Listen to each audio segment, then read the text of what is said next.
Okay, in this video, I'm going to go through this problem-solving techniques page that I made for the class.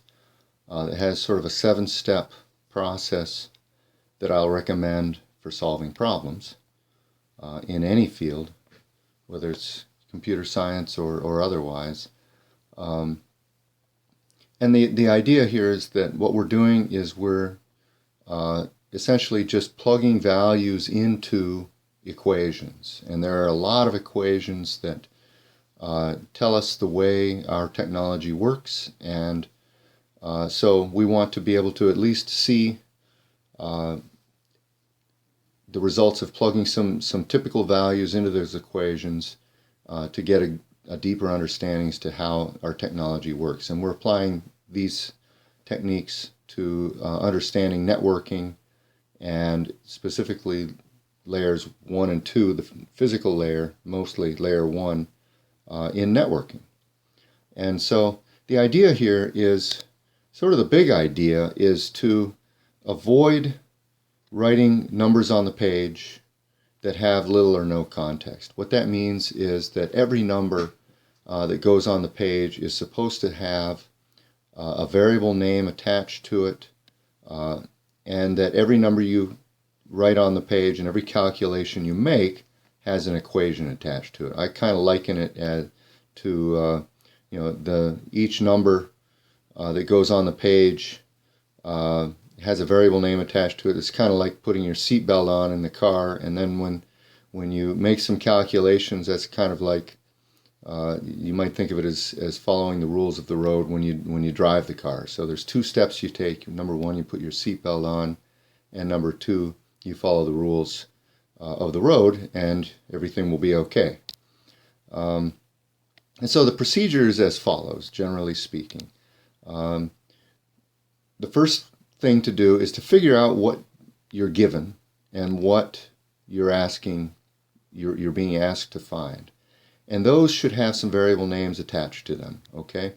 That's why I'm so careful about assigning a variable name to every quantity we use in the class and sticking with that variable name. It might be the data rate, the bit rate, R sub b in bits per second. It might be the propagation speed of a wave. It might be a voltage.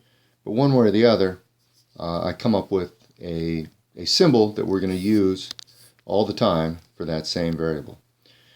So the first thing to do is to write down the quantities that you're given with their assigned variables. So if I give you 100 megabits per second, write RB equals 100 megabits per second down.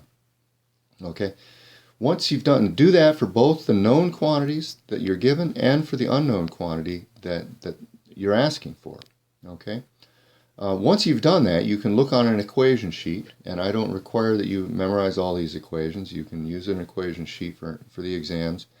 You can figure out what equation applies and write that equation down just as it's given on the page. And the next thing to do is to determine the units on the known quantities to make sure that they're suitable to plug into the equation. So some of the equations we have apply to decibel units, for example, for power or loss, or they may apply to the units of power in milliwatts or loss as a loss ratio. And so the next thing to do is to figure out whether or not the units you're given are appropriate for the equation. Okay?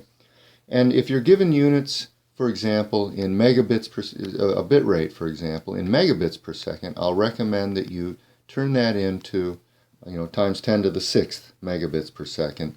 Whatever it is, times 10 to the 6th rather than megabits per second. And that'll get you into sort of standard units, and you don't have to worry about what happens to a mega when I put it in the denominator. It'll take care of itself when you enter the number with your calculator. So part of putting into the appropriate units may involve dealing with metric prefixes and turning them into numbers. Okay. The next step, if needed, is to solve the equation for the unknown quantity.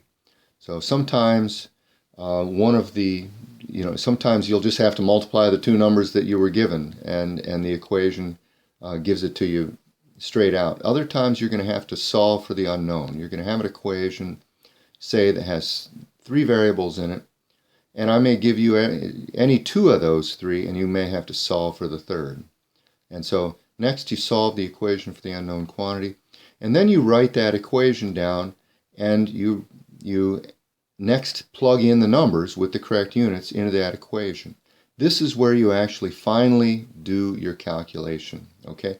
Notice that we've done more than half of the steps already before we even multiply 2 numbers together or divide 2 numbers together. And so the wrong thing to do is to take off multiplying numbers together and dividing numbers on the page without attaching numbers to variable names and attaching calculations to equations. Okay? Finally, you're going to get an answer on your calculator, and it may involve knowing how to use your calculator.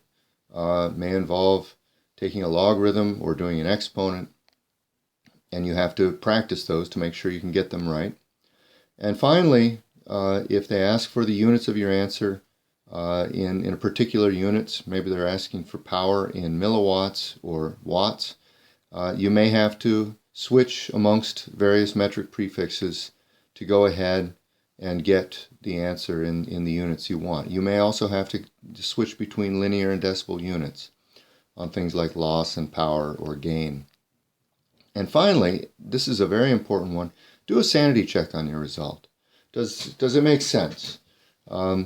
Some basic rules, and I erased the basic rules for this video. Some of the basic rules are that our frequencies, that is hertz, we typically have very high frequencies.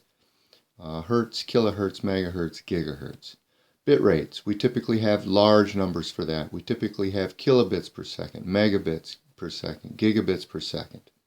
Okay, so frequencies and data rates are typically large numbers. On the other hand, times, which are the inverse of the frequencies, or the inverse of the data rates, either the period of a wave or the bit period, these are generally very small numbers, the inverses of the large numbers. And so typical times involved for bit times or periods are things like milliseconds, microseconds, nanoseconds, and picoseconds. And those are some general guidelines. Velocities are typically very large, something like the speed of light, 3 times 10 to the 8th. And so following this procedure will help you, and I demonstrate this procedure in the videos that I make. And I'm hoping that this helps. Thanks for listening.